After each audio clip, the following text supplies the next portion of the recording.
أعوذ بالله السميع العليم من الشيطان الرجيم بسم الله الرحمن الرحيم الحمد لله رب العالمين وبه نستعين وصلى الله على سيدنا محمد وعلى الطاهرين وعلى الله دائما أجمعين.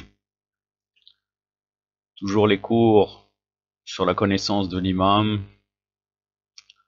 Nous sommes au chapitre 55 du tome 2 et Usul el-Kafi.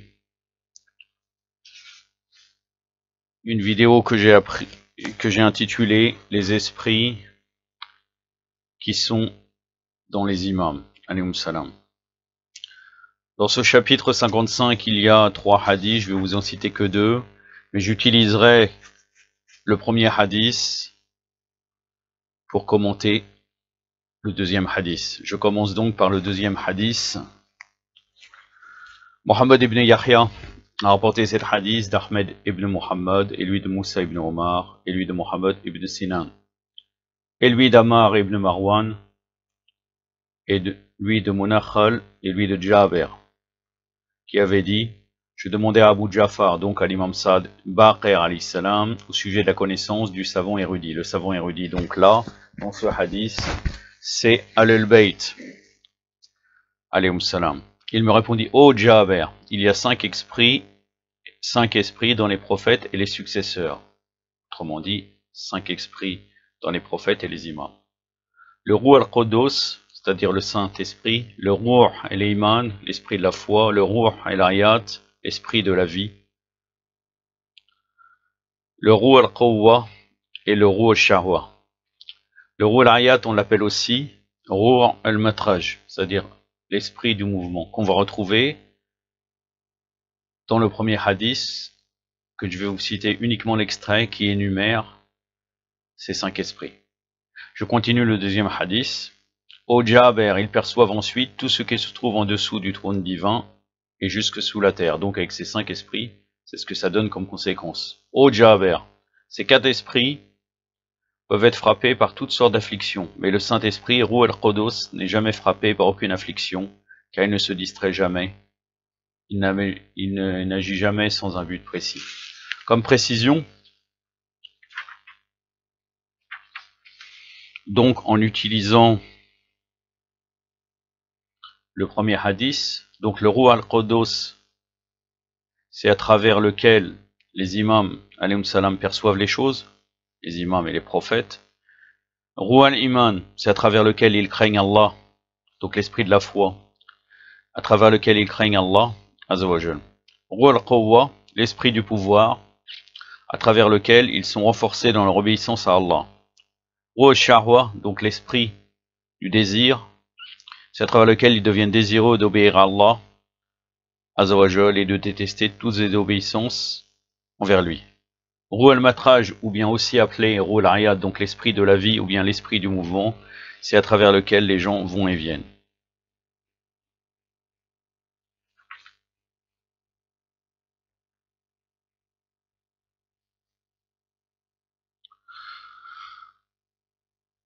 Le troisième hadith, et j'en aurai fini là, Hussein ibn Muhammad a rapporté cet hadith de Mu'alla ibn Muhammad, et lui d'Abdullah ibn Idris, et lui de Muhammad ibn Sinan, et lui de Mufaddal ibn Omar, qui avait dit: je demandais à Abi Abdullah, c'est-à-dire l'imam Saad alayhi salam, au sujet de la connaissance de l'imam, et comment se pouvait-il qu'il fût au courant de toutes les choses sur la surface de la terre lorsqu'il est assis simplement chez lui, que le rideau est baissé.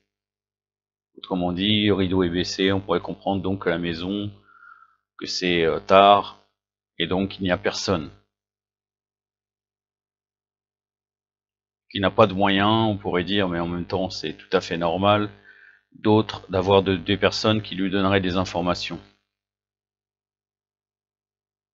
L'imam répondit: au Mufaddal, ordonnons-la y aller. Allah le béni, le sublime, a mis 5 ahwa, donc esprit, dans la personne du vénérable prophète sallallahu alayhi wa alayhi. Ruh al-Ayat, à travers lequel il se mouvait, allait et venait, ou bien Ruh al-Matraj qu'on appelle aussi. Ruh al-Qawwa, à travers lequel il se relevait et s'efforçait. Ruh al-Shahwa, à travers lequel il mangeait, buvait et avait des rapports sexuels licites avec les femmes. Ruh al-Iman, à travers lequel il accepta la foi et agit en justice, et le Ruh al-Quddus, à travers lequel il supportait la mission prophétique, Nobowa, sur ses saintes épaules. Ensuite, lorsqu'il eut rendu l'âme, le Saint-Esprit fut transféré aux imams, alayhim salam. Le Saint-Esprit ne dort pas, ne devient pas négligent, ne se divertit pas, ni n'agit inutilement. Or, les quatre autres esprits donnent, sont négligents, se divertissent et agissent inutilement, et c'est à travers le Saint-Esprit que l'imam voit toutes choses. Donc le Saint-Esprit contrôle les quatre autres esprits, et c'est comme ça que les imams alayhim salam ne sont pas touchés par la négligence, ne se divertit pas et n'agit inutilement. Donc tous les hadiths qu'il dirait le contraire, que ce soit au niveau des prophètes, du prophète Mohammed sallallahu alayhi wa alayhi, et des imams, sont bien évidemment faux. J'en ai terminé avec ça, je vais terminer comme à mon habitude avec le Mémorial des Justes, un récit du Mémorial des Justes, le tome 1, à la page 105. Deux confrères.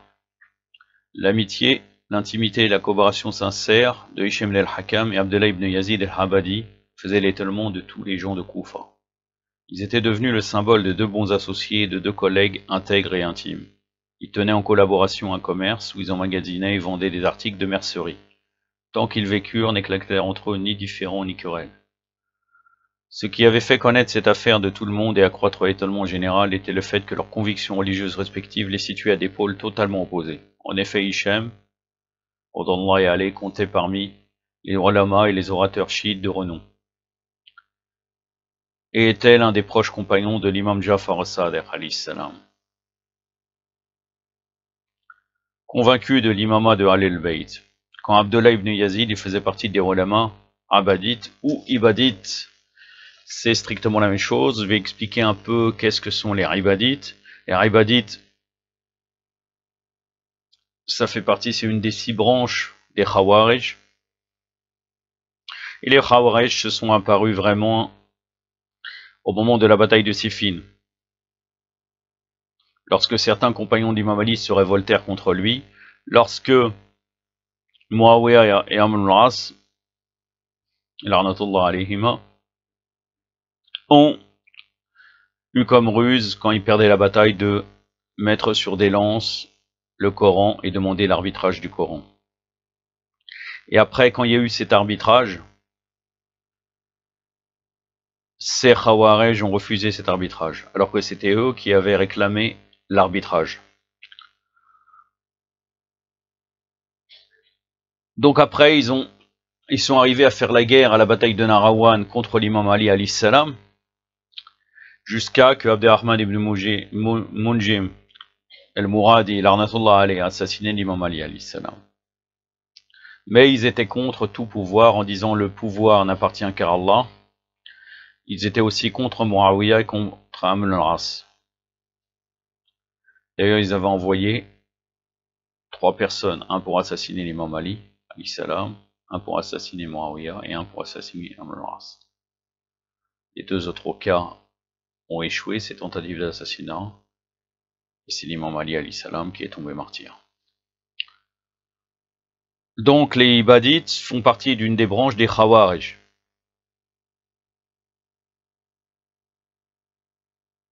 Bien entendu, les Khawarij sont la collectivité, le groupe le plus dangereux, parmi les plus dangereux, qui apparurent au sein des musulmans.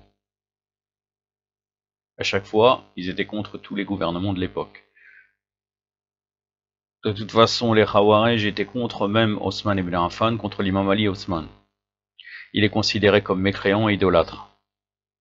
Ceux qui n'étaient pas, tous les musulmans qui n'étaient pas ralliés à leur croyance étaient pour eux mécréants et idolâtres. Comme maintenant actuellement les salafistes, wahhabites ou da'ishi. Ils considéraient comme illicite tout mariage avec eux, ne leur accordaient pas le droit d'héritage et reconnaissaient essentiellement comme licite de verser leur sang et d'usurper leurs biens. Mais les ibadites étaient un peu plus modérés que les autres groupes des Khawarij. Ils reconnaissaient le mariage avec les autres musulmans, que c'était même leur témoignage, et respectaient leur vie et leurs biens. Donc ils étaient des Khawarij, mais des Khawarij on pourrait dire légers, uniquement dans leurs croyances, mais dans leurs faits, cela ne se reconnaissait pas. À l'époque donc de l'imam Sadiq alayhi salam, puisque là Hisham al-Hakam était à l'époque de l'imam Sadiq, c'était le leader des Ibadites, c'était Abdullah ibn Abadi. Si vous voulez plus de références, vous pouvez lire le livre de Sharastani, l'auteur qui fait partie des Mukhalifin, le Kitab Mihal wa Nihal, qui est sur les sectes musulmanes, le tome 1, page 172. Donc, Abdullah ibn Yazid, qui faisait partie des savants ibadites, était ami avec Hisham al-Hakam. Je continue le récit. Lorsqu'il s'agissait de défendre leur opinion religieuse, ces deux hommes se plaçaient sur deux fronts totalement opposés. Mais ils avaient su empêcher l'intervention du fanatisme religieux dans les autres aspects de l'existence et mener à bien avec grand sérieux la tâche de collaboration, de commerce et de négociation. Plus surprenant encore était que bien souvent des chiites et des élèves de Hisham venaient au magasin où il enseignait les questions et principes du chiisme. Or Abdullah ne montrait aucune gêne à entendre des discours opposés à ses propres convictions religieuses. Par ailleurs, des ibadites y venaient aussi et recevaient sous les yeux de Hisham leur enseignement religieux propre, le plus souvent opposé au chiisme, et Hisham ne manifestait lui non plus aucun malaise. Nous sommes amis intimes et collaborateurs, dit un jour Abdullah ibn Hisham. Tu me connais bien, je voudrais que tu m'acceptes comme gendre en me donnant pour épouse ta fille Fatima. Hisham ne prononcera qu'une phrase en réponse à Abdullah qui est la suivante. Fatima est une pieuse croyante, autrement dit, une pieuse chiite. Abdullah ne souffla mot en entendant cette réponse et n'aborda plus jamais ce sujet. Mais cet incident ne put lui non plus trouver leur amitié et leur collaboration poursuivit son cours. La mort seule parvint à séparer ces deux amis et les éloigner l'un de l'autre. C'est-à-dire que Hichem était ami, et on peut voir ça même à travers nous, à travers notre vie. Donc on peut être ami avec des gens qui n'ont pas la même croyance, mais il y a des principes à respecter. Et ça ne fait pas partie de l'ouverture d'esprit, entre autres, de donner notre fille en mariage alors que la personne est totalement déviée d'une secte totalement opposée. Donc là, Hichem n'a pas fait cette concession, et c'est comme ça que on devrait agir. C'est la conclusion de ce discours, et je vais terminer là. La prochaine fois, je répondrai à une question qu'un frère m'a posée suite à ma vidéo concernant la peine de mort appliquée par l'imam Ali alayhi salam. يكتفي بهذا القدر وصلى الله على سيدنا محمد وعلى آله الطاهرين والسلام عليكم ورحمة الله.